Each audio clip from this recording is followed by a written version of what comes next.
To say.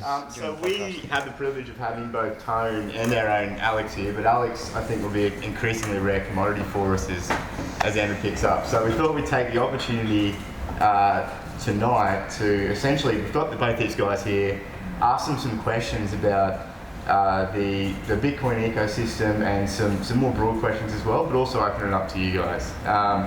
So the first thing that I wanted to, we'll just run through a few questions and then I'll tie off some of these questions from the Meetup app, and we might take some from the crowd then as well. But the first question I wanted to know, particularly for Tone, but also for Aleks, how did you find your way into this space first? What got you into Bitcoin in the first place? Well, mine will be quick because I mentioned it there. I credit pretty much, I think mostly like 2 or 3 people with my career. So I first heard about Bitcoin from Max Keiser by watching the Keiser report back in 2010 through 2013 days, and then I kind of got too busy because I started doing my own thing in crypto. So he got me onto it with the WikiLeaks example. I finally went out and bought it during the Cyprus events, and that's how I got in. I was just a silent holder. I would say I bought mine on the Cyprus event, so at the end of Q1 2013, and other than the person I bought them from, which is somebody I randomly met through local Bitcoins, yeah. I randomly met someone and met him like 2 or 3 times. We're buying them in slightly bigger purchases, which I bought more like everybody else. And after that, I did not meet a single Bitcoiner until early 2014, like March of 2014 or something, when the New York Bitcoin Center opened, and it happened to be not far from my job. So for an entire year, I held Bitcoin, and I did not know a single person. Like, I wish I had like friends that got me into it. It was nobody. I discovered it on my own by watching alternative media. I sourced it on my own and bought it, and then it took another 10 months before I met another person that held Bitcoin. So, and after that, I really liked the space, started writing blogs, applied to speak at conferences based on my Wall Street background, got my first radio interview with this guy named Ernie Hancock, Freedom's Phoenix radio show out of Arizona, and leveraged that to get more speaking gigs, and then I led to my own YouTube channel. Not too dissimilar to Tone, but except I took a different path. So my first Bitcoin was local Bitcoins as well, and it was the brown paper bag back in those days. And yeah, that was the sophistication of the exchange. But I was an early gold and silver advocate, so I was around the markets in 2006 and 2007, trading all sorts of derivatives, and I traded through the market crash. But I would say I'm a little bit younger than you are, maybe. So I was like a young punk kid who taught myself to trade derivatives. So that was it was the alternative media as well. The first person who I ever heard talk about Bitcoin was Max Keiser as well, and back in those days there was all the Peter Schiffs. Do you remember what's his name? Greg Hunter? No. He was Gerald Celente. Do you remember him? Gerald Celente, yeah. I haven't seen him for ages. Jesus Christ. Yeah, I don't know. I haven't watched TV. I left my home on September 1st on this trip. I have not turned the TV once. No way, I'm lying. I've turned on the TV only to connect it to my computer to have a bigger monitor. But yeah, I have not turned on the TV in 3.5 months now. So yeah. Yeah. So look, I don't even know if Gerald Celente is still alive, but that was my inspiration as well. Although I didn't take it seriously in those days. So I bought a little bit of Bitcoin, thought it was cool, thought could be something, but then I went down a different rabbit hole, and I really got involved again in 2016. So, I had a big gap there. Cool. So Tone, you mentioned ICOs in a passing way in your presentation, and Aleks, I know you consciously made a decision not to ICO Amber. Now that everything's kind of died down, a lot of the steam's gone out of that space, what's your, your retrospective view on the last couple of years and the ICO craze, and was that positive or negative for the ecosystem as a whole? It's hard to say if it was positive or negative. I mean, the pain needed to be felt. It really reminded me of the dot-com bubble that I was just a little too young for. The dot-com bubble happened while I was in university. And I remember after my university, like when I started being a trader and early Wall Street days in like mid 2000s, I remember thinking, how in the world were these people so irrational that they were trading $100 stocks and all there was a front-end website and nothing else. And they were trading for over $100 a share on a NASDAQ and went to zero. How can that happen? And then I'm like, oh my God, I'm standing right in the middle of it. Like 5 years later, I got my answer, standing in the middle of the whole ICO mess. And I'm like, oh my God, this is totally explains the whole dot-com bubble irrationality. So I guess every generation has one of these. And Bitcoin, people are assuming that Bitcoin is the same, but it's not. It's not the same. I don't have anything to add. It's the exact same thing. You know, I think most people know here my position on ICOs, and it's always been the same, and it's never changed. That's why we didn't do it. The anecdotal piece I give to everyone is when everyone was sort of saying, "Oh, why don't you ICO last year? Why don't you ICO?" And I always say to people, "Almost sold my soul to the dark side." But what saved me honestly was I took a weekend out and I said, "Fuck, I'm going to read a bunch of white papers." I read 20 white papers and I left that weekend feeling about 20 IQ points dumber. I literally thought, I do not want to be a part of this shit. And yeah, I stayed clear of it. But it's classic humans. And again, I talk a lot about the psychology of how these things form. And it's human beings and our innate ability to overextend things in the short term and underestimate things in the long term, and that's exactly what the fuck we do with everything that we touch. But it's not a bad thing. It's just had to happen. Yeah. And there's nothing innovative in an ICO. It's just a way to raise money from unqualified investors.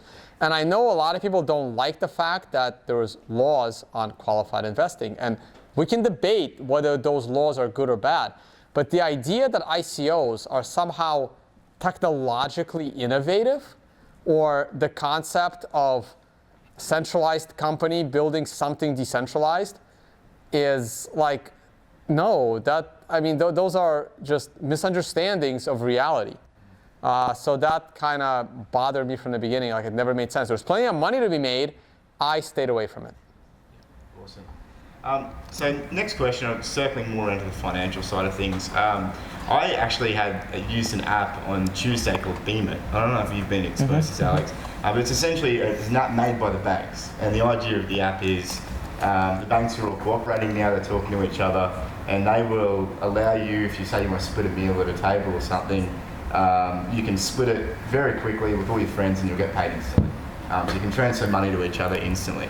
And so, like what you were saying, Alex, the traditional financial institutions are catching up a lot. Yep. What do you think then that means for us trying to push adoption forward for Bitcoin in the next few years? I mean, has our MO changed a little bit? Do we need to do anything different? Look, I love this question. So has anyone heard of the MPP? A couple people. All right, only tech people. So to bring you up to speed, it's called the New Payments Platform, and it's been developed in Australia over the last, I don't know, maybe 4 or 5 years. 5 years, yeah. And what it allows for is instant payments here domestically. So you'll be able, if I pay, and some of you guys might have seen it now, if you pay from a Commonwealth to a Commonwealth account, it's actually instant. And most of the big 4 banks, offer that sort of stuff as well. So the fast payments and the ability to split bills and all of this sort of feature stuff, the real surface level stuff that people attributed to cryptocurrencies, they're features. They're not the game that we can fight, and they're not the game that we can win in this space. The only game that is winnable in this space is the same game that was there from the beginning, which Tone articulated really well, is this idea of a self-sovereign bearer asset, the censorship-resistant unit that exists on a network that nobody can take down, manipulate, change, adjust, or do all that sort of stuff. And what that does is give you a good predicate or a good foundation for human beings and society to build trust on. And the more trust they build on top of it, the more value they'll imbue on it, and the more value they'll then attribute to it. And that's how you build a financial network that people trust. So kind of like when Tone talked about hyperinflation is not about money printing, is spot on there. It's very rare that people actually get that. Hyperinflation is a lack of confidence, and that means trust is broken down. So if we look at the banks and everything that they're doing, Swift is, all this talk about, Ripple's going to take over Swift. Swift is doing a hell of a lot. These guys aren't sitting on their hands, hanging around waiting for, a couple crypto dweebs to sort of take over. When it comes to whether it's international payments or fast payments or instant payments or any of that sort of stuff, that's all going to exist. And the everyday people out there are going to use that stuff before they use this. What we've got, the advantage we've got, and the thing that they can't replicate, and the game that we can win, which is the one we need to fight for, is this idea of censorship-resistant, self-sovereign bearer asset, this unit of account that is, transparent in one case, but then also allows for privacy, self-sovereign, and all that sort of stuff on the other side. Mm-hmm. So, does that answer the question? Yeah, it does. And I'd probably, unless I'll just add real quick, because some of the smartest minds are working on Bitcoin, it'll eventually be instant with Lightning. It'll be cheap. It'll be fast. But that's not where Bitcoin's competing. It's not competing. Those are just features. Like that, it's fine. You can use if you need fast and cheap, use the banking system. It's not competing on that right now. It's competing on the 3 properties in my presentation: unconfiscatable, censorship resistant, and monetary policy. That's where it's competing. Now, the other features are all dependent on which developers are smarter. The ones that the government and the bank hires that can get it done, or the ones in Bitcoin. And I'm pretty sure the ones in Bitcoin are going to win that battle as well. Awesome. So to riff off that a little bit then, Aleks, you've talked about a self-sovereign bearer asset. Tone, you've named 3 properties that you think make Bitcoin really compelling. Do you think that's enough in our current economic climate to get any kind of significant adoption? Because most of us here really think a certain way, I think. Do you think it's going to take a Cyprus level or a Greece level or a GFC level crisis for people to realise that there is a better option? I think we're still early. I think, economically we're moving into what's called a Quad 4 environment, which is slowing growth and decelerating inflation. So we've got some interesting things ahead of us in terms of the world economically, and whether that's going to trigger, people viewing this asset as something that they should hold as a hedge, against the chaos of the rest. I don't know yet. I don't know if it's still too early. I still think we've got a number of waves of call it adoption. I'm starting to hate that word now. It sounds like disruption, right? Fucking hell. But I think we've got a number of waves of that yet to come. So, whether that type of event scares people away initially until they realize, oh, wait a minute, maybe I can hold some of my wealth there, because what you've got to think about is human beings are innately selfish. If I give you some stuff and you believe it's got value, the last thing you want is to have someone take it from you, whether that's from someone stealing it or whether it's inflated out or whether it just falls in value. It doesn't feel nice when you lose something. So the longer Bitcoin stays around, the more trust it develops. And that's where it's got to strengthen. This is sort of to Herman's question before, is someone coming later and creating something that's better. Better won't come from a tweak of the block size or a tweak of the speed of anything like that. Better is it's been around long enough, it's still there, and it hasn't been compromised. And that's what's going to sort of bed down that foundational value. So anyway, I'll pass it to Tone to sort of add to that. Yeah, I think and I've been arguing through my YouTube channel about this, when I've been calling this whole year to be a bear market. And the biggest pushback I get is, but you don't understand the fundamentals. There is no fundamentals. No, there are plenty of fundamentals. I understand they're very good on the programming side. But people are like, you don't understand the fundamentals because I live and breathe Bitcoin all day for 5 years. I understand them very well. And I think that the fundamentals of Bitcoin were a lot stronger in 2014 than they are today. 2013, 2014, everyone was trying to convince merchants to accept Bitcoin. And what do we see today? Everyone wants to push some kind of a shitcoin. I think the biggest problem with Bitcoin adoption today is that people want to push scam coins onto the consumers and other people. And when they blow up, those people walk away from the space for a long time because they got scammed. And I think that not enough people wanted to get rich and people wanted to print their own money. Vortex, I don't know if you guys watch his show or watch his channel, he sent an awesome tweet like a year ago. He's like, I got into Bitcoin because I hated the idea of the government's printing money. And all I see around me is everyone wanting to print their own money. So I think one of the biggest hindrance to adoption of Bitcoin is the fact that there are all of these other cryptocurrencies. And this community is like fragmented. And you can even see by the market cap, right? 50% of the total market cap is Bitcoin, and it was 95% back in the last bull run. That means 95% of the people were pushing for Bitcoin adoption. Today, that's under 50%. And that's not a way to get adoption of Bitcoin. It'll work itself out eventually. Bitcoin will go back to 95, 98, 99% of crypto market cap. But don't expect adoption until then, because when you have too many options, you really don't want to do anything, right? Like when it's time for you to pay the bill and the waiter comes over, it gives you 8 options to pay the bill.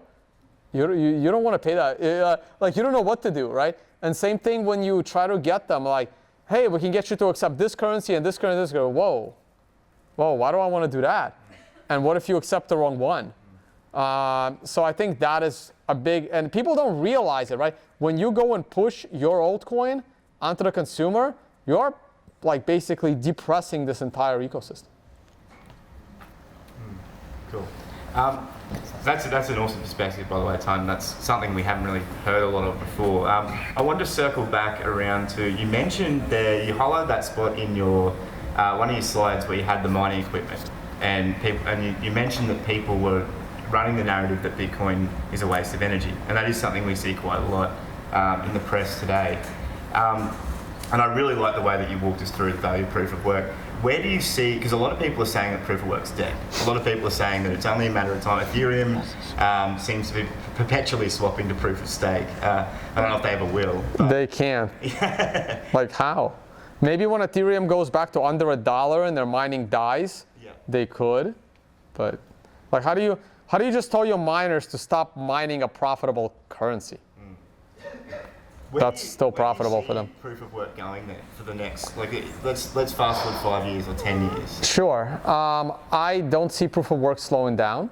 Even if the price of Bitcoin drops a little bit and miners are unprofitable, well, the good mining operations will continue to function until they recover. Hopefully, they saved some money and they have some good banking loans so they can keep it going and hold on to that Bitcoin as it goes back up.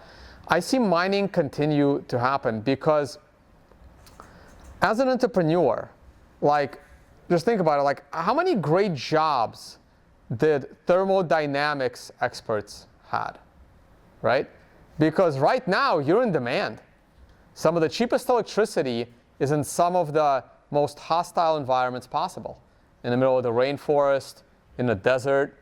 So if you have innovation of cooling mining equipment, you are going to be a very rich man. Because you can now put these things in places with cheap electricity and you have an advantage on the others. I think mining will drive the greatest innovation of renewable energy gathering and processing the world has ever seen. I can foresee a world in 20, 30 years where Bitcoin mining consumes 80 or 90% of the world's electricity. But that electricity is almost free and very, very cheap. Where you're gathering direct solar energy, maybe with a satellite and beaming it down. There's now a reason to innovate into renewable energy, because if you can even get a 2-year head start on mining Bitcoin, that is capitalism. So that's how I see it.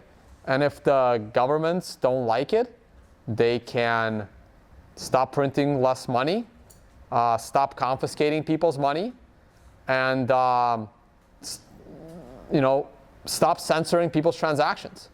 And if they provide those properties to people, then Bitcoin will not be in such high demand.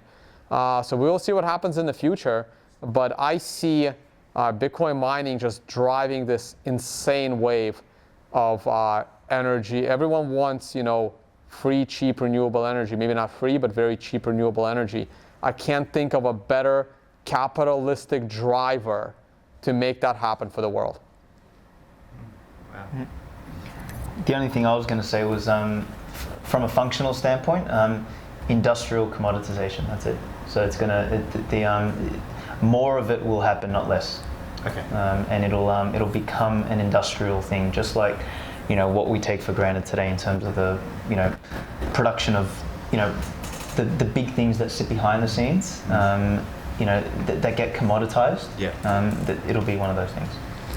And also what I described is probably going to happen in the next 20, 30 years while there is still a mining reward that's worth it.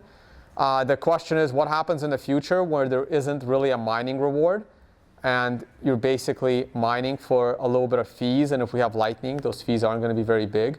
And I think by then, if Bitcoin is this global currency, global popular currency, every major business, even every single person, is now incentivized to run one miner in their house and paying, an extra $20, $30 a month in an electric bill, right? I'm happy to mine at a loss right now with my single ASIC miner because I feel like I'm supporting the network and I'm decentralizing the network. And if you're a business, the example I like to use is Netflix. I don't know if Netflix has a presence in Africa. I highly doubt it because of all the credit card fraud. So how do you bring Netflix to Africa? Well, pop up a QR code on a TV screen. Someone pays and watches the movie because they're not going to be able to double spend. So imagine a company like Netflix all of a sudden increasing their revenue for their entire global company by $1 billion a year because they were able to use Bitcoin to enter a region they otherwise would not.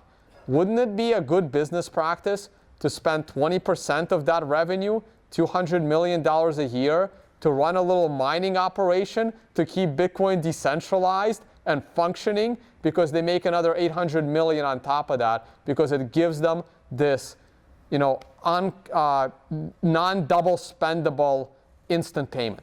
So I see that as well from businesses and from individual people. So that's you've talked about energy and you've talked about Africa now, and I think that's a really good segue into a more general question for both of you. Is there a project or a couple of projects that are really exciting you in this space at the moment, and maybe just talk a little bit about what you think they might be? Ooh, I'm just excited for upcoming Bitcoin development stuff. I'm not very excited about the ETF and integrations with the traditional system. I want more people to learn how to hold on to their own currencies. I haven't seen anything great coming out of helping people protect their Bitcoins. We do have some more hardware wallets coming out, but hardware wallets are still a little cumbersome. I haven't seen any great solutions there. It would be nice to have some, more multi-sig exchanges coming out, like what HODL is trying to do. It's not a decentralized exchange, it's a multi-sig exchange where the exchange doesn't have control of your Bitcoin. They have a key, one party has a key, and the person they're trading with has a key, so no single entity can steal the coins. So there could be something there. Other than that, maybe in the future, you could have something like the original Color Coins project. You could have side chains where people potentially could create. Okay, so the latest thing that's happening now, so the whole utility token, that was proven to be nonsense. That whole side, but now it's all about the STO, the security token, right? But my question to the security token is, what blockchain is it on, right? Because if you're going to build it on top of Ethereum or EOS or God knows, I can name them all day, right? You are taking on a technological risk, because I don't think Ethereum's sustainable. I don't think EOS is way more sustainable than Ethereum because it's way more centralized than Ethereum. So it's obviously more sustainable, faster transactions because it's centralized. To 21 people. They control everything. So they can just get on I think they have like a weekly board meeting or something, and they control every transaction that you have. So it's just a ridiculous project. But, so your STO, your security token, you have two choices. Either build it on a database like the New York Stock Exchange or the DTCC, which I understand has ancient technology in need of an upgrade, but it's a centralized database that's fast. Or you got to build it on top of Bitcoin, assuming Bitcoin is still here in 20 years, which we don't know. So you're taking a chance.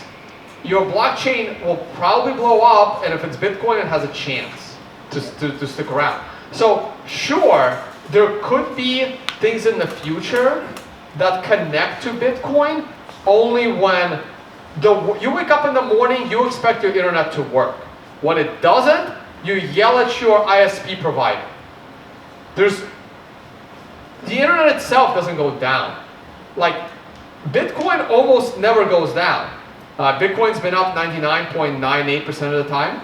It's gone down like twice, and the last time was like in 2013 for like a few hours because of a really bad fork created by my parent accidentally with a bug.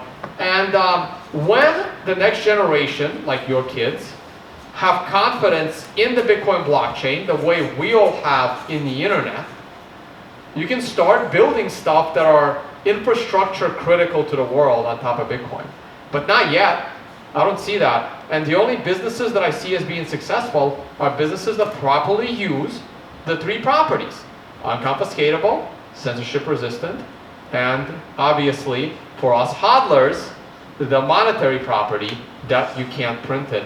And mining, the innovation in mining, like new chips, new efficient chips, efficiency in cooling. I think the whole air conditioning and the cooling system can probably be revolutionized by people that are trying to cool the Bitcoin mines, because it's more important than cooling your house, because there's financial incentive. So I see lots of innovation coming out of there, but I don't see every single person having their own currency. That's just ridiculous. I'm just going to basically repeat in different words is if we've got this reserve asset or this core chain that can't be manipulated and it's got all of those features and functions, I think all the cool stuff's going to happen around it. And this is the layer 2 lightning. I think you don't build complexity on the base layer, you build complexity outside of it. And I think that's where, if we're looking for new projects, see, everything that's going to happen in terms of core tech and cryptography and all of that is going to happen on the Bitcoin core chain in terms of solidifying it as a reserve asset or as a reserve layer or a settlement layer. But all the new stuff is going to happen on the outside. I mean, other than that, what I'm doing. But yeah, I think that all the complexity, all of this other stuff, like, things like dApps, I think that was a really dumb idea because you don't need a decentralized app. What you need is an application that can query a settlement layer. And the most secure settlement layer, again, just comes back to Bitcoin. So whenever people talk to me about, supply chain, blockchain is one of those ones that really pisses me off, is you wouldn't build a blockchain for supply chain. You could build this entire supply chain system that anchors into a secure network when it wants to, anchor something at whatever point. So that's where I think all the innovation is going to be, in the second layer. Yeah, all the new innovation. And I'll add to that, and it actually adds right for your app, because again, you're focusing too much on the crypto.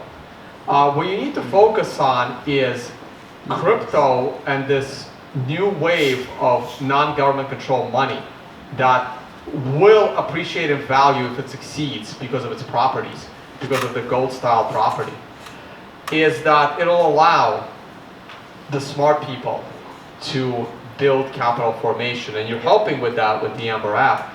And I always said that, lots of people didn't like me for saying it, but I never saw Bitcoin as useful for remittance. I don't want to sound insensitive, but Bitcoin, sure, it'll save 1 or 2 Venezuelans with their hyperinflation problem. And sure, you can send money to the Philippines cheaper. But the Philippines and Venezuela and even India at the moment, that's not what's going to drive the world. Because the average person there is relatively poor.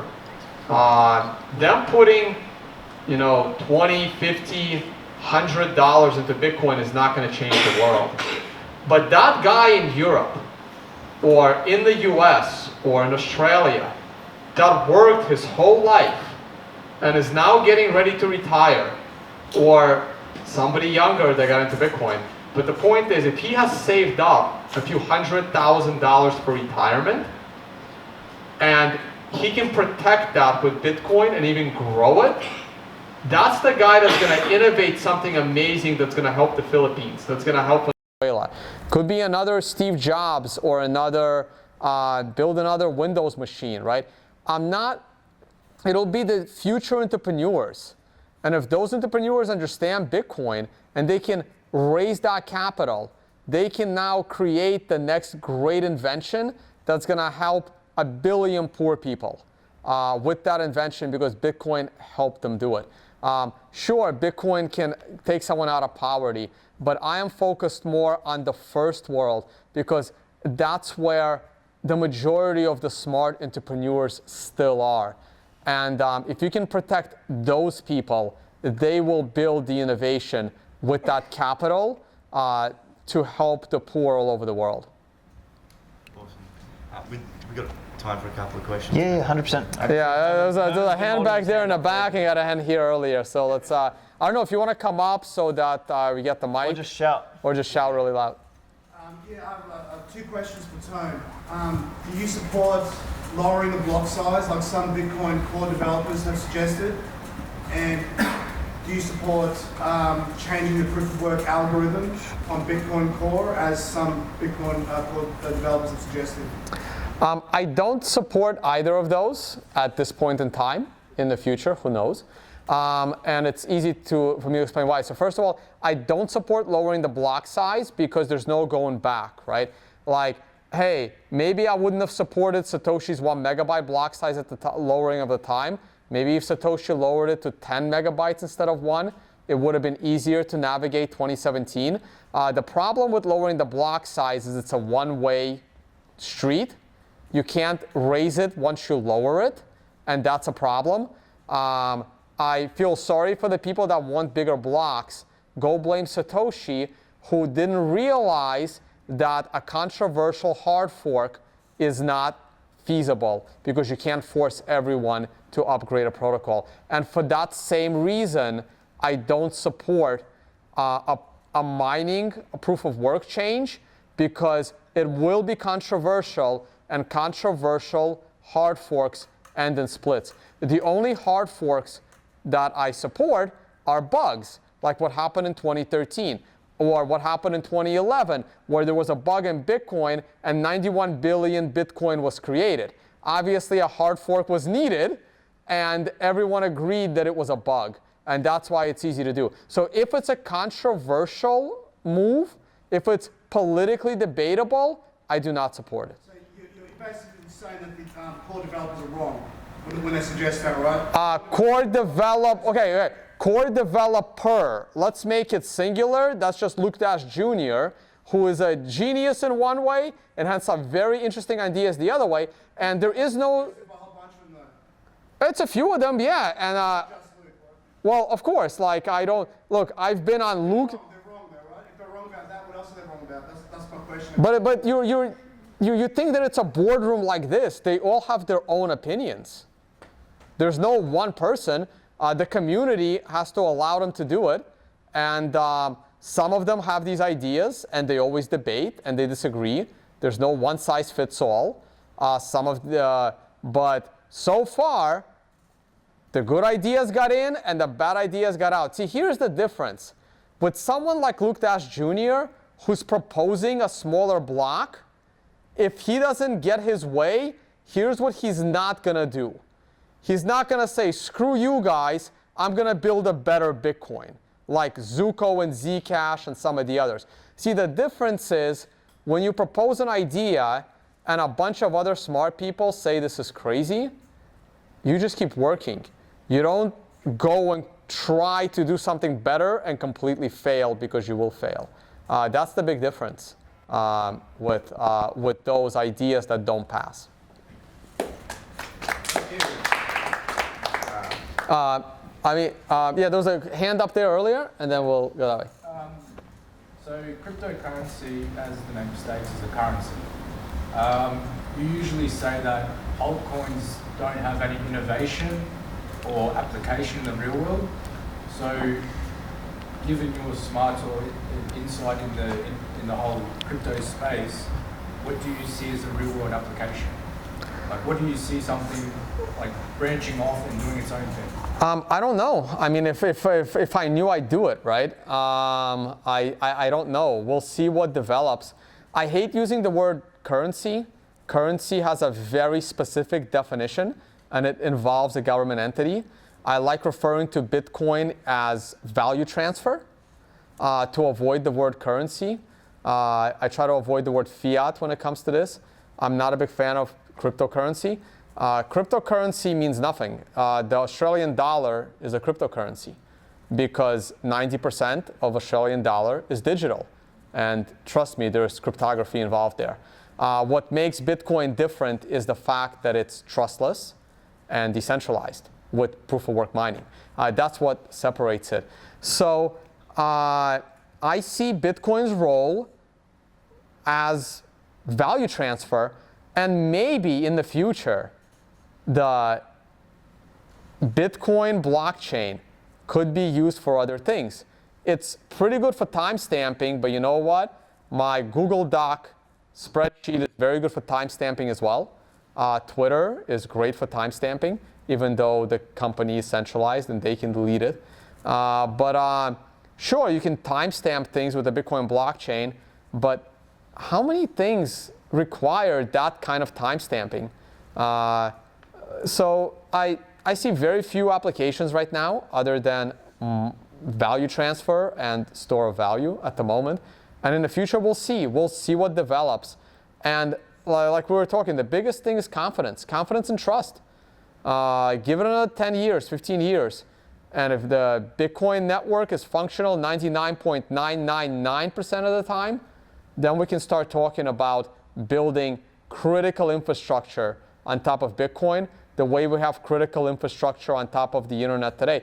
And we don't really have critical infrastructure on top of the internet. Do you think the nuclear power plants run on top of the internet?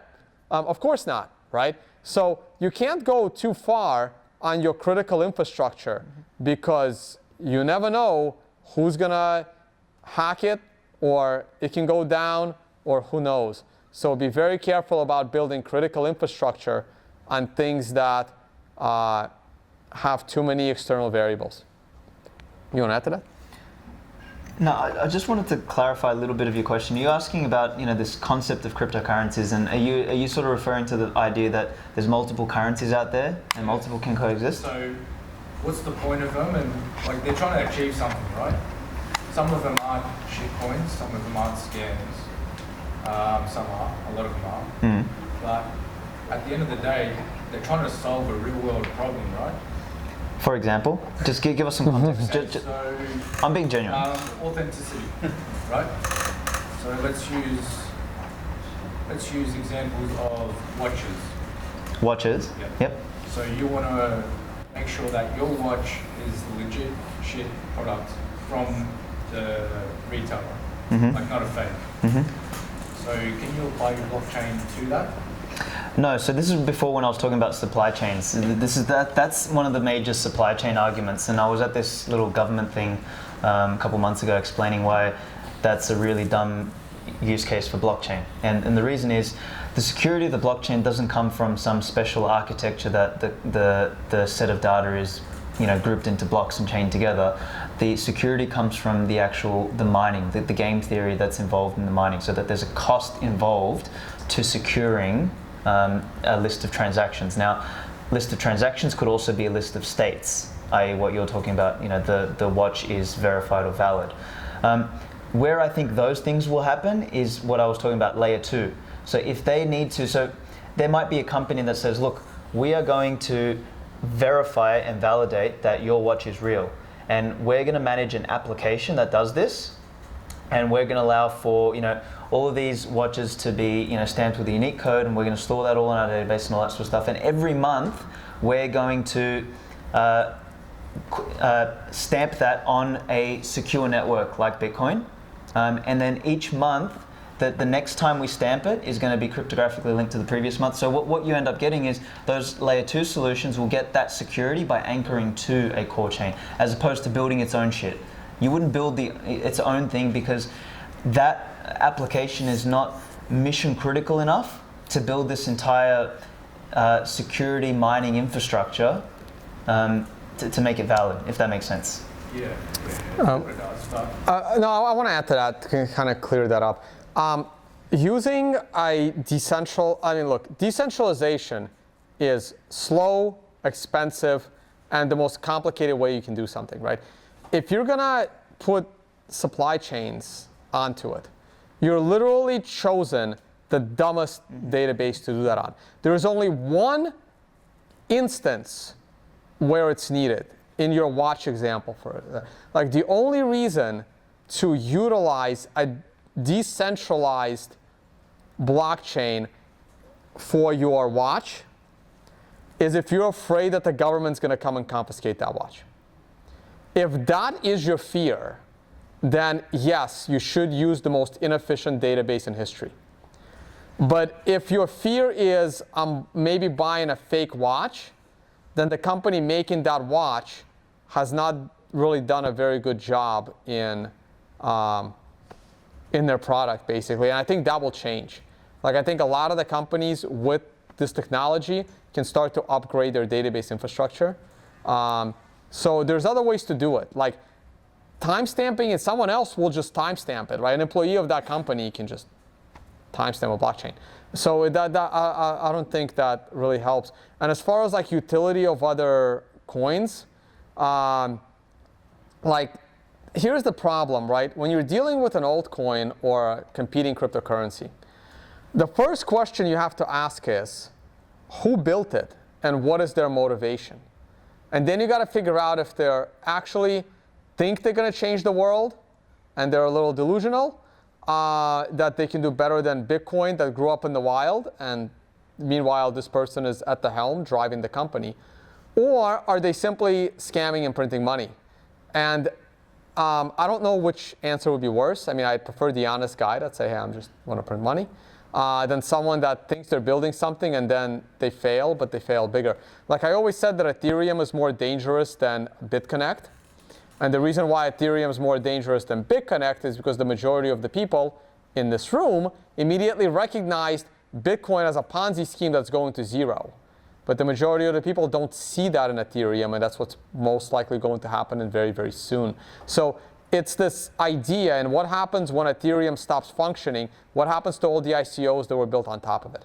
So again, to me, Ethereum was always more dangerous because of this misunderstanding of how a blockchain functions. And as far as additional uses, I mean, Saifedean said it best. I mean, look, Bitcoin is just money. Like I'm sorry that it doesn't like fit what you want it to be. But Bitcoin is just value transfer. And like he had the best comment in some interview. I don't know if I'll ever be able to find that clip where he says, like, I'm not really interested in a Zimbabwe currency just because it has an extra utility of being better toilet paper than the US dollar. Like an additional utility to money is just not necessary. It's money. When it's and having, you know, non-government controlled money is very, very powerful, and we have not seen the power of it yet. All right, we got a question there, and then we'll go there.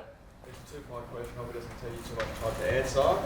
First off, do you believe that the coin will reach an equilibrium? And the second question is, what does quantum computing mean for mining?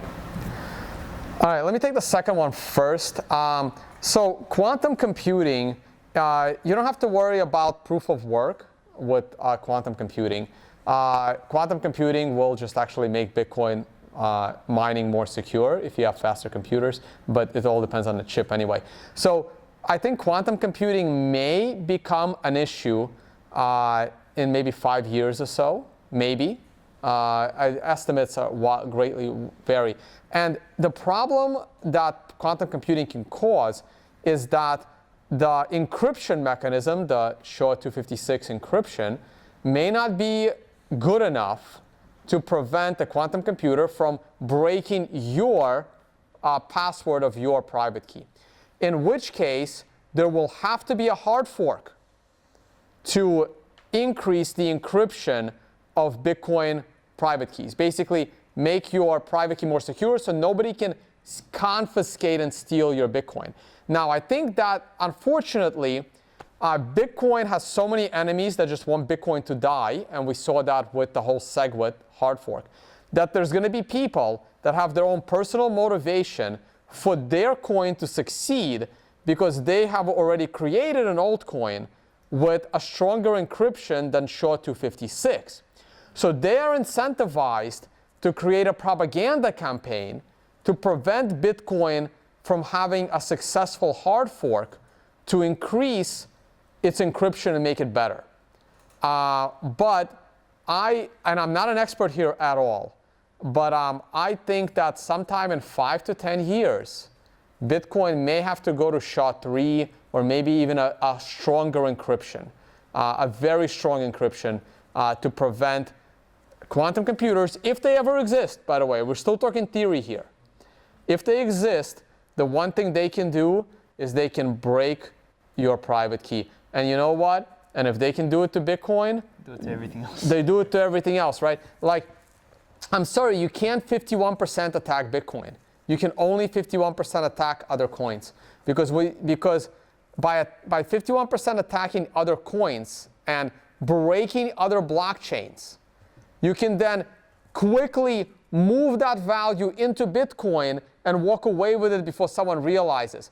But if you break Bitcoin, where are you going to move the money? You're basically destroying all the blockchains. Can't attack the guy at the top. There's no profit in it.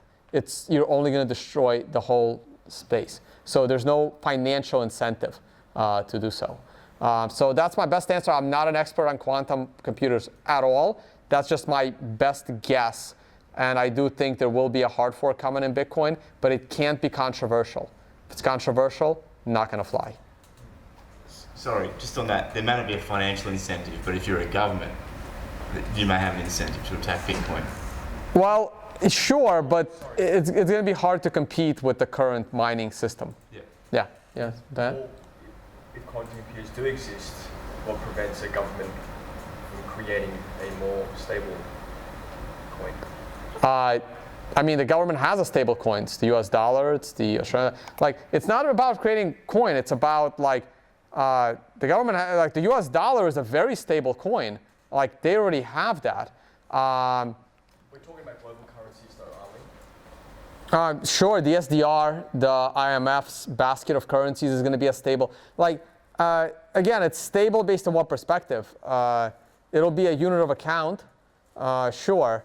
But the government is not going to give you a decentralized coin. Like, it's just not going to happen, right? I mean, they want control over the coin. They want to control your transactions. They want to control the amount of printing of that coin. The government's not going to create Bitcoin. It just happens. And it happened naturally with Bitcoin. All right, let's go over there, and then we'll go that way. Can I suggest that the challenge to adoption is 1% technology and 99% politics? And until there is something like a competing country in the world that is competing against this hegemony of the existing financial and governmental infrastructure that succeeds with its own decentralized currency or allows it to happen, then people will continue to live their lives with limited attention, limited time for these sort of concepts that the current intelligentsia in this room, and you guys are fantastic, you know exactly what you're talking about, but you haven't watched TV in the last 2 months or 3 months. Yeah. And that is like, you're such a small percentage. No, I agree. No, and that's why during my presentation I focused on, the whole currency situation out in Europe, and like I still expect the euro to break up and the elimination of cash, and there are these drivers, and it comes in waves. There will be another banking crisis. There will be another currency crisis, and that would again put Bitcoin in the light. The previous banking crises have always resulted in the existing bankers coming out with a new system to basically perpetuate. Sure, but more people did get interested in Bitcoin, right? So it happens slowly and then it happens quickly. It only takes one region. I mean, look at Kenya, right? I mean, they're using cell phone minutes, which I personally think is ridiculous. And I don't understand why someone hasn't exploited that currency yet. Again, for those that read Saifedean's book, where he says if money is easy to create, someone is going to show up to your country and with that money from another country. Like with the glass beads in Africa, like Europeans came to Africa, saw that glass beads were money because they were so hard to create in Africa. They went back to Europe, created a bunch of glass beads, came and bought whatever they wanted. Like, I don't understand how someone hasn't, came to Kenya and bought whatever they wanted with, external cell phone minutes, right? Again, if your currency is easy to create, somebody will create it. And so it's the same concept.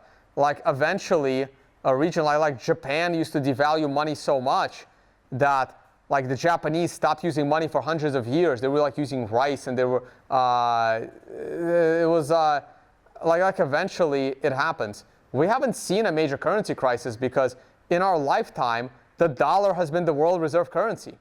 There's nobody alive that witnessed the transition from the British pound to the dollar pretty much. There's a few people left alive from the very early of the 20th century.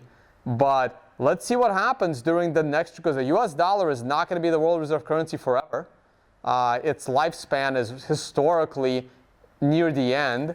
In our lifetime, we will see the dollar dethroned as the world reserve currency. I have no idea what's next, but if Bitcoin is around, it's a challenger. So let's just wait. Let's be patient and just try to hold on to some. And don't get it stolen from you. All right, there was a question back there, and then we go up here, I guess. I'm interested in, on the privacy front, so GRIN token, potentially as a side chain of Bitcoin, but they're sort of taken a road to go as their own, own blockchain. What your thoughts are on, I don't know if you're exposed to it, their monetary policy, 60 GRIN per block, etc., and whether it should have been made as a side. I'm not familiar with it at all. I mean, again, this is an example of, I show up, I suggest something to Bitcoin Core, which is just a random giant group of developers, and they explain to you why this is a bad idea, and you quit and you go make your own money because you don't agree with the other smart people in the room. Now, yes, I understand that occasionally one person proves the majority of smart people wrong. But these are anomalies. That's not the norm, right? The fact that people think that, well, Steve Jobs dropped out of college or high school, and Zuckerberg dropped out of college, and Bill Gates dropped out of college, and they built these, giants of industry. So the assumption is that if I drop out of college, I will also be Bill Gates. It doesn't really work that way. The reason why those guys did that is because they didn't need college. And yes, somebody like Einstein, who probably was thought of as stupid and different, went on to do amazing things. These are anomalies, but you really should listen to the smart people in the room. I'm sorry, I trust my nuclear scientists to build a nuclear reactor for the electricity. I'm not happy that they even exist. I'd rather have my energy from other forms of energy. But there's something to be said about a group of experts. So I don't like this idea of, well, these guys were former core developers and now they're printing their own money like Decred. Like, no, I don't care. Like, you didn't want to work on something real. Like, your currency will fail. They're going to fail. It doesn't matter. You're not going to have a better Bitcoin because there's like 3 people in charge of it. And the concentration of wealth in any other coin besides like when people complain that Bitcoin is too centralized in the hands of the few, it's 1,000 times worse in every other altcoin. Like, I'm sorry, like you can't replicate Bitcoin's grassroots, no one in control movement. And Bitcoin may be built on 10-year-old technology, but it's the trust. It's the fact that Bitcoin won't change that makes it valuable, not the fact that it's easy to change things in it. So I don't expect any of those other things to last. You want to add something, and then we go up here. And then... No, look, I haven't looked into Grin long enough, so it's on my list of things to do. Yeah, it's honestly not on my list of things to do. Maybe this follows on from what you were saying. I always try and tell people that Bitcoin is an economic revolution, not a technological one. And it really seems that there's such a lack of economic literacy in the world. People don't even know that inflation is a thing. You know, people don't realize that taxation is theft. You know, those sorts of things. So I'm just wondering, like, what do you guys suggest for increasing the economic literacy? Yeah, I'll just rephrase it for you. Yeah. It's an economic innovation using the 21st century technology. But the economics is more important. It's like, that's why, like, the question, yeah. You know, what else can we use blockchains for? It's like the most important thing we can use it for is money, and it's the monetary policy which makes it so valuable, right?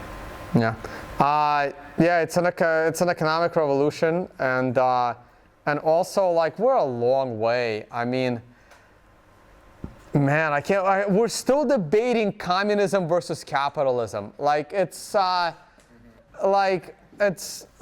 I'm sorry, I'm not going to see change in my lifetime.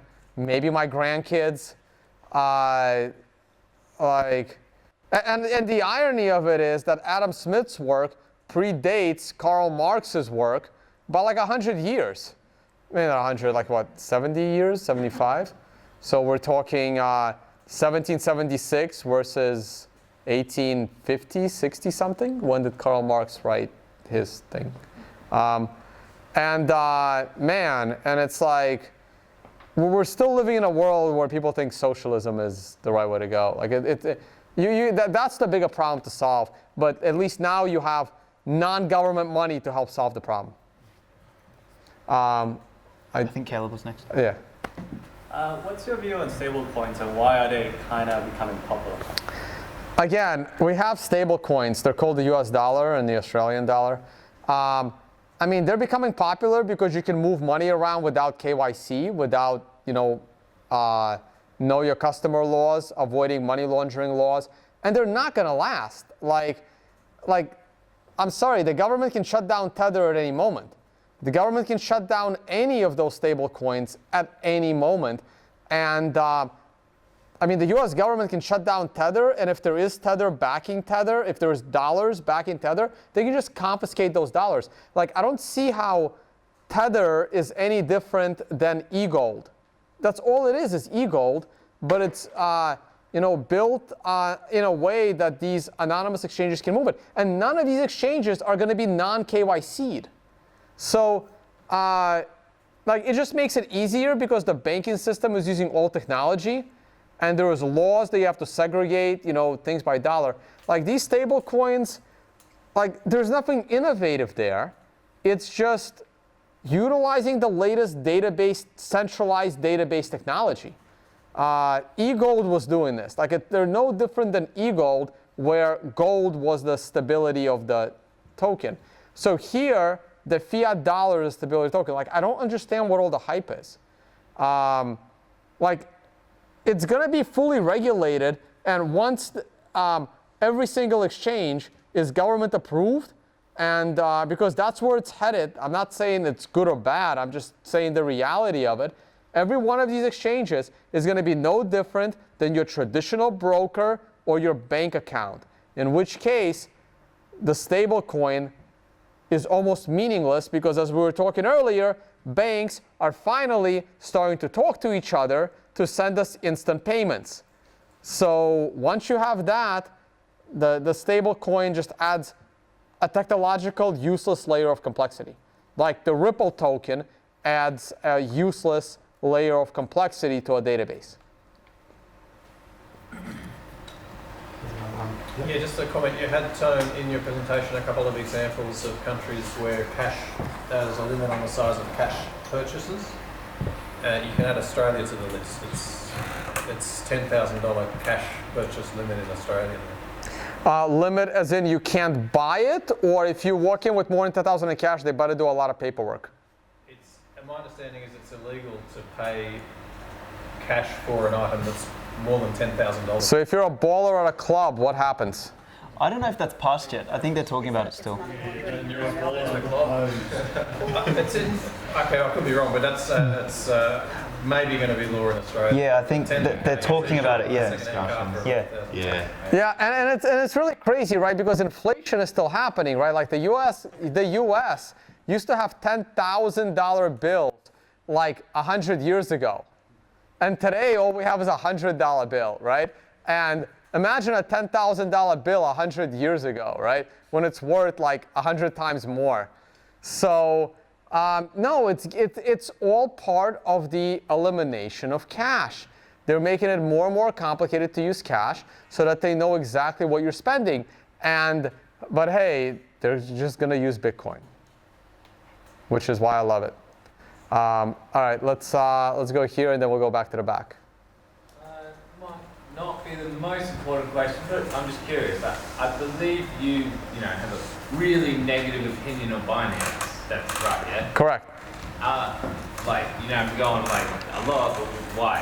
So I feel that Binance kind of cheated because they ICO'd. And they started with $15 million to build their exchange that they created through an unlicensed, unregistered security.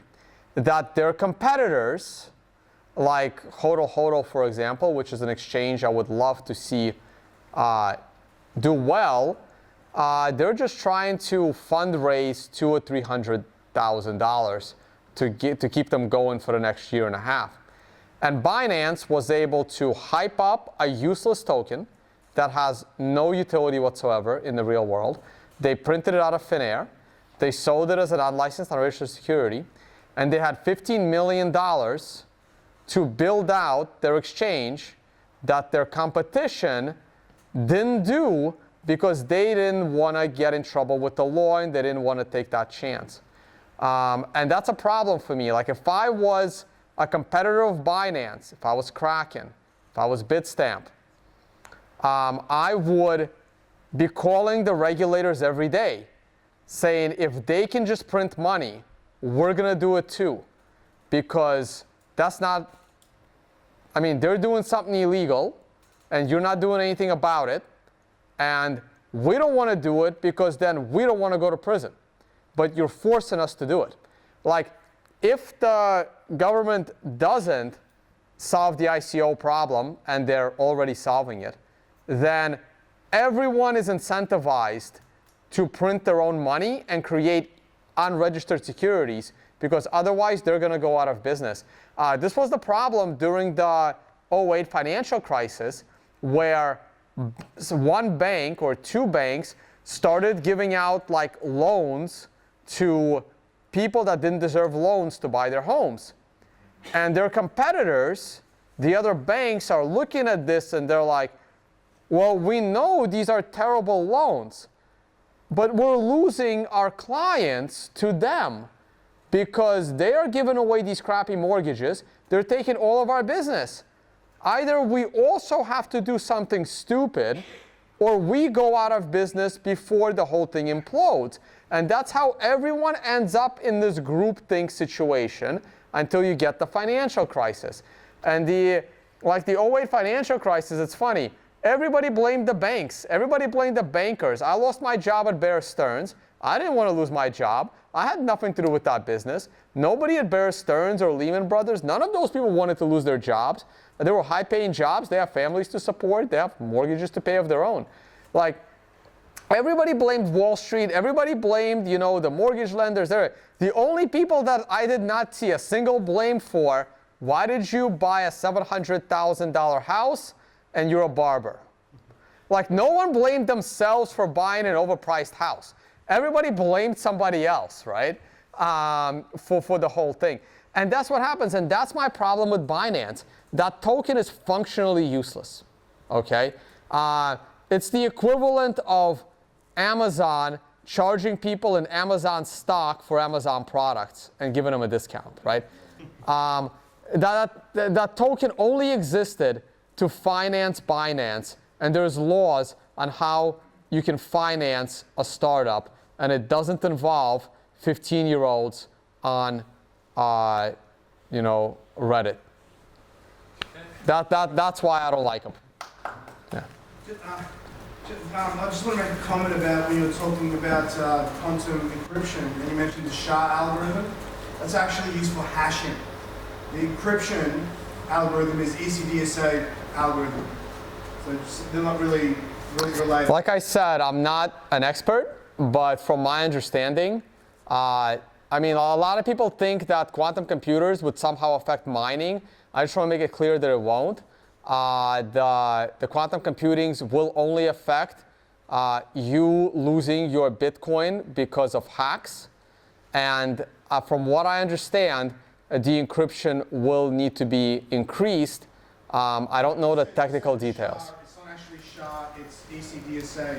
You got it, bro. Good.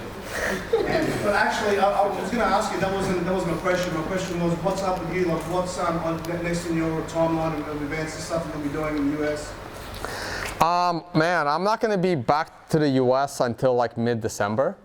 And no, from here, I'm going to Singapore, speak at a couple of conferences, then a workshop in New Zealand on trading. Doing one tomorrow as well, but I'm pretty sure it's sold out already. It'll be in this room, but it's fully sold out. And from there, I have my conference and the crypto celebrity poker tournament in Las Vegas. 0.1 Bitcoin buy-in, saving about 30, 40 seats for celebrities in the crypto space. They're signing up now. The other 60 or so seats open to anyone. And that should be fun with a one-day conference. I made sure Max Keiser is there. Again, the person that got me into Bitcoin, Saifedean Moose, Jimmy Song, a lot of other cool people. So I'm putting together my first conference. And other than that, I'm going to continue to travel the world, try to educate people on Bitcoin, evangelize Bitcoin. And the way I support myself is teaching people on what I used to do, which is trading. And so anybody that wants to learn charting, we didn't even talk about the price of Bitcoin. I haven't looked at the price of Bitcoin. My phone's all the way over there. It's what? It's done. Really? Why? While we were speaking? Yeah. Oh, okay. I had no idea.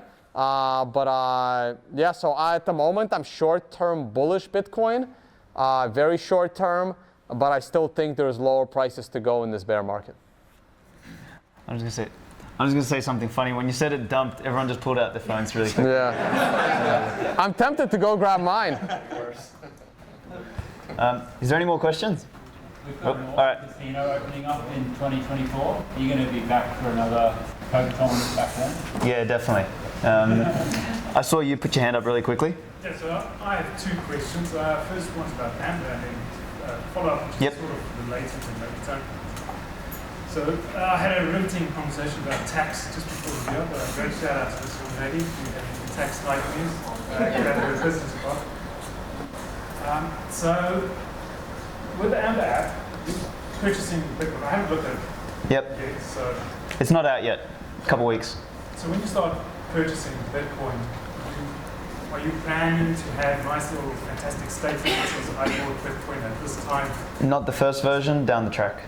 Because you're going to need something that you can just give to the data and it has to be saying, yes, fantastic, because it's absolutely right there right now. So as a follow-up to that, Tone, keep on talking about how Bitcoin is confiscatable, but in Australia you have to KYC. there's no way, other than risking your life in a dark alley, to actually purchase Bitcoin. They know where I am. Okay, so there is a middle ground there, right? Like, I would not purchase Bitcoin in a dark alley, even though I did that, something very close to that. It was not the smartest move of my life. But I recommend, a nice public coffee shop during the day. So yeah, if you, to this day, I've never used my Bitcoin in connection with my government name, ever. And I'm keeping it that way in order to keep my Bitcoin unconfiscatable. Now, in the future, we will see what happens. Hopefully, I will be spending it all over the place. But for now, I'm being cautious. I've always bought my Bitcoin with cash back in the day. And now I try to find a way to earn it directly peer-to-peer. So, and I try to hold on to it as much as I can. So yeah, it's still unconfiscatable, right? I mean, just because they know you have it doesn't mean they can get it. There's a big difference there, right? And it doesn't matter how you acquire it. You can acquire it through KYC means. You can acquire it from Coinbase. You can acquire it from anywhere. Once you move it to your own private key, it's unconfiscatable. Like, the US has laws where they can put you away under civil contempt. And they're like, go to prison until you hand us the private key. They can do that, but they can't take it from you. And that's still powerful. But surely they can take other things like your car, your house, and your wife. And this is what makes, correct, exactly. Well, you're right. And you know what? It sounds funny, but they're actually, like in Brazil, the CEO of an exchange, his wife was actually kidnapped, and they were demanding an unreasonable amount of Bitcoin from him. But the police were able to, find the guys and get her back. So no, it is a serious problem. But that's the innovation. Bitcoin, why? That's the innovation. They can confiscate everything from you, including yourself, by putting you in prison. They can confiscate you, but they can't confiscate your Bitcoin. That is the innovation. And people still haven't fully comprehended how powerful that is. It's powerful, but you as a person, if you knew this, how do I convince you, like, hey, quickly go risk all this and go purchase some Bitcoin, have tax nightmares, worry about what is the government going to do, because since it is KYC, obviously the exchange knows where that Bitcoin went, you can trace that Bitcoin, you can do all sorts of other privacy things with it. But at some point, the government's still going to say, but you purchased this at one Bitcoin. So somewhere, you've got to prove that you have one Bitcoin. It's not instant until proven. Well, I mean, again, the reality is you're supposed to be innocent until proven guilty. So they're supposed to prove that you still have it. Not like you can't prove that you no longer have it. Like you can prove you still have it, but you can't prove a negative. You cannot prove. It's like you cannot prove to your wife you did not cheat, right? If she thinks you cheated, you can't prove that you didn't. Like you can't prove a negative, right? So it will be a burden of the government to prove that you still have it, and we'll see where that goes. But privacy features are improving. Since Matt's a lawyer, I'm going to have him add that. Mate, just on that, you don't have any obligations to the ATO until you sell it again. So after you've bought it, you have no reporting obligations whatsoever at the moment, unless they change the legislation, until you sell that again. So you can buy it and hold it for as long as you want. You don't make any capital gains on that Or until... spend it. Sorry? Or spend it. Or spend it, yeah. Then you got so $10,000 personal use, you're fine. And so yeah, just there are ways around it. It's not a complete. You don't have to report to the ATO everything you do. It's only when you almost everything. All right, let me give you a practical. Okay, so here's a practical example, right? So when I mentioned earlier, I was on the panel with Steve Wozniak. Another person on that panel was Molly Bloom, if anyone's seen the movie Molly's Game. Anybody? Yep. All right, good. So, so she was known as like the poker princess. She used to organize high-stakes poker games in New York and LA, where at the end of her career, the buy-in was $250,000 for that poker game, right?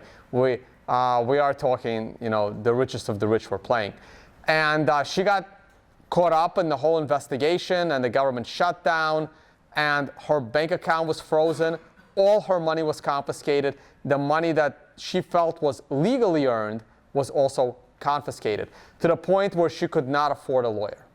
Like, she had no money. She was basically almost homeless. She had no money. She had millions of dollars in her bank, and boom, the government just took it, right? So by having it in Bitcoin, no matter what happens, you at least have money to pay for a lawyer, right? And I run a law panel on my YouTube channel, and I talked about the lawyers. You know, there really needs to be something in place where I can put my Bitcoin right now in a safe multi-sig that I don't even control it. But in case something happens to me, it automatically goes to a lawyer. And the lawyer is already prepaid in a way that is unconfiscatable to help you out of your situation. So this is the power of an unconfiscatable, censorship-resistant value transfer. Sounds like an ICO Mac coin.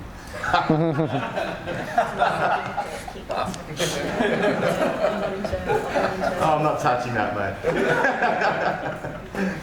Any other quick questions, guys? One more here. I'll go on quite specific to you and about Amber. I'm presuming by the marketing, it's on this one. Yep. You are going to support altcoins? That was one of our early banners. No, seriously. No, it was just Bitcoin. Okay. Yep. You even spelled Ethereum there. I know. That's how much we gave a shit. That's how you can get away with it. You're like, look at how Ethereum's spelled. Now look, where we're going with it longer term is this ability to get people first to, again, it's people outside of this room more so. It's people that you know, are going to hear about it 6 months from now, 12 months from now, 18 months from now, when when the bear market we're all afraid of starts to sort of subside. And they're the retail market who are less concerned about the same things we're concerned about. They're going to view it as this new asset class that they want to have exposure to. So we're going to make that process simple. But then my Trojan horse that sort of sits beneath that is the ability to activate Lightning accounts for every single one of them. So that way we can sort of start to build that second layer piece. But anyway, that's a longer term plan. Look, guys, everybody makes mistakes. The first crypto panel I've ever been on, I was on a panel called, but the first time I ever spoke in public about Bitcoin, I was on a panel called Altcoin versus Bitcoin. This was in Hong Kong, mid-May 2014. And I was the guy saying that altcoins are useful and have a future. That was May of 2014. I changed my mind by the time 2015 came around. So I learned from my lessons quick. And people are going to realize that Lightning will scale and Bitcoin will have fungibility and privacy. And these altcoins, they're going away. You know, I hope that Roger Ver and the Bcash guys eventually recognize their mistake, and I'll welcome them all back to Bitcoin. Actually, it doesn't even matter what I think. Like Bitcoin is not going to prevent them from coming back, right? You just have to recognize it, and the sooner you recognize the reality of the situation, honestly, I think the better people will feel. So all those guys that started their own better versions of Bitcoin, they can realize it sooner, or they can recognize it later, or they can like keep holding out. But I'm pretty convinced that it's either Bitcoin or nothing at this point, because you just can't replicate the organic growth and the amount of brain power that currently continues to make Bitcoin better. We got two of those, yeah. I've got a question about price. Way back, I think maybe 2 or 3 months ago, you were one of the very few people who, when Bitcoin was, I think, over 10,000 US, made a prediction that it was going to go to about, say, $4,000 or $3,000 or so. And we all thought you were going mad, like there's no way it's going to go up. Here we are, it's about 4,000 US or something. Yeah. How did you do it? I didn't think it was. You know what? Like, I didn't think it would do it. If I was that confident in it, maybe I would have sold all my Bitcoin back then, right? It's just the charts were telling me that. Like, I've spent, man, and I've also lived through other bubbles. Like, I've lived through the gold bug cycle. I still have a bunch of gold. Didn't really want to believe that gold can go from 1900 all the way down, and the charts were telling me that it would, and I didn't believe it. And like I saw the oil bubble in 2011. Actually, the oil bubble was in 2009. Saw the housing bubble.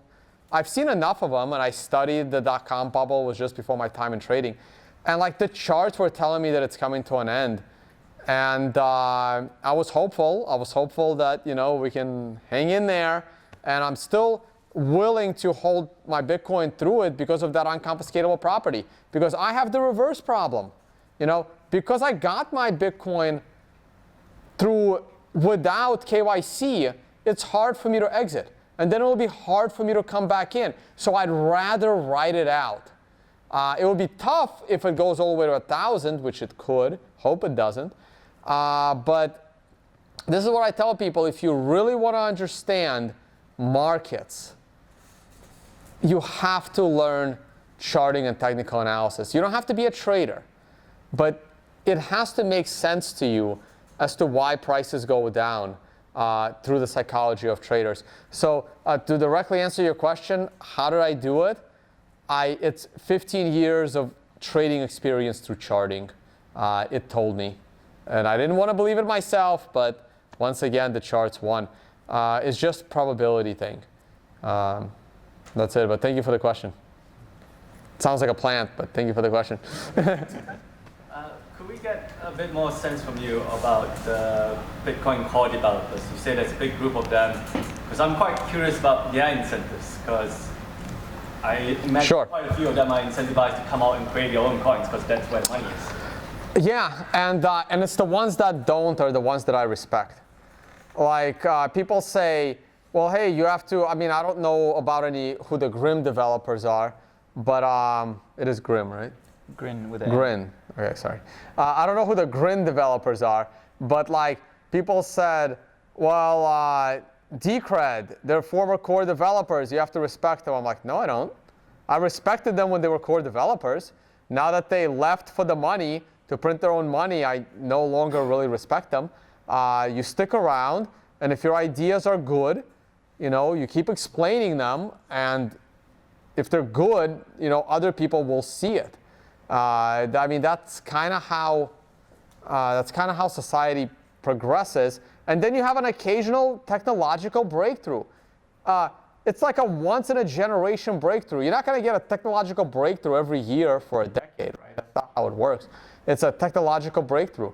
We had Satoshi with the blockchain. If Bitcoin fails, we'll need another Satoshi in the next generation to do it better. Or maybe there'll be one in the future, but it's not going to be someone that rage quits because he didn't like what his peers had to say. So core developers, a lot of them are very early Bitcoin adopters. Again, Peter Todd, 15, right, before Bitcoin existed. Gregory Maxwell, a lot of those guys, they've been around since 2010. And at this point, not only do I think they have a good amount of Bitcoin, that they are financially incentivized to make Bitcoin perfect, you also have to look at their history. A lot of these guys, they come from, programming privacy technology in the past. Like I think Matt Carrillo was programming when he was in high school. He was helping programming Signal, which is like the private messenger app. Like a lot of these guys have been doing it since they were kids. Like just that mentality of privacy and decentralization and creating freedom. And a lot of them aren't even in it for the money. Like, I wouldn't even say that I'm really in it for the money, even though, people on Twitter will disagree. Like, I've done so many stupid things publicly that I've cost myself an insane amount of money. And again, I do it for the passion. And a lot of those core developers, they have been doing this for so long. like if Bitcoin fails, they failed.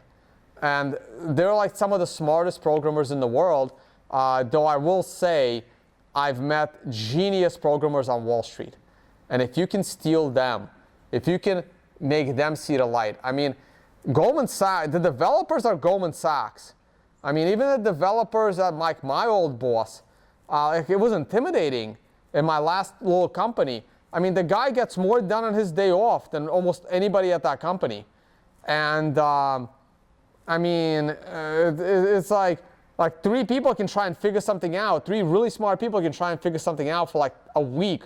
And they're like, all right, fine, let's ask Natu.